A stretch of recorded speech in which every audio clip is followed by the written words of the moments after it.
We have an important news story that came out the other day. It talks today a royal commission hears the Catholic Church pay $280 million in sex abuse claims. Now, this will be a very first opportunity about what happened in the Catholic Church.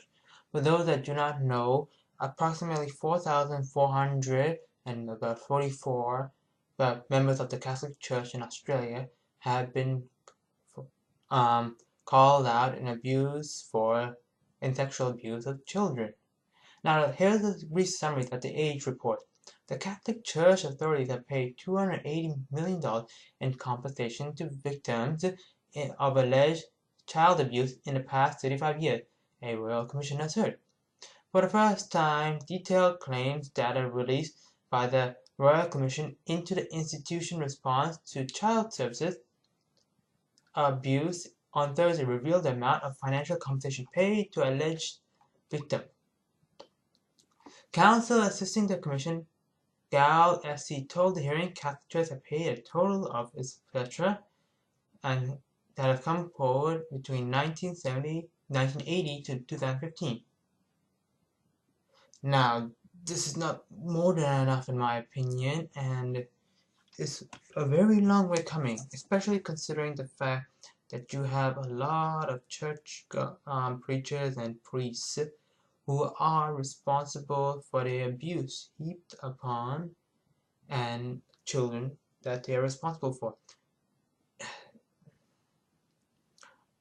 This was something Julia Gillard was investigating or called the Royal Commission for during her time as Prime Minister.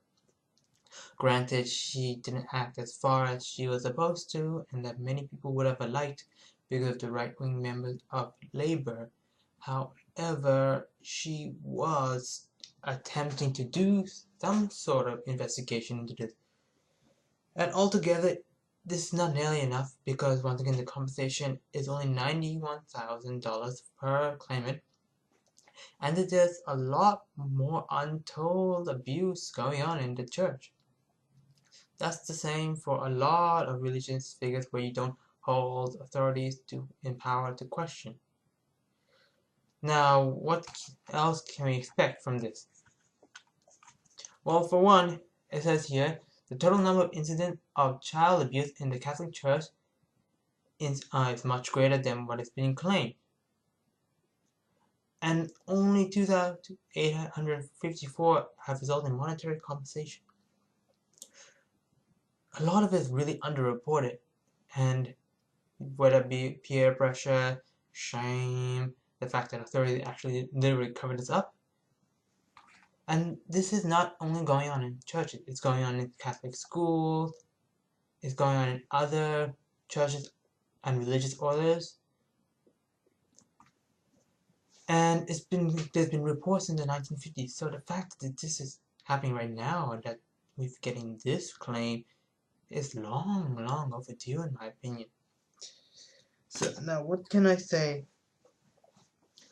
First and foremost, you have to always make sure that you report these claims and that you must give protection to people that are affected by it.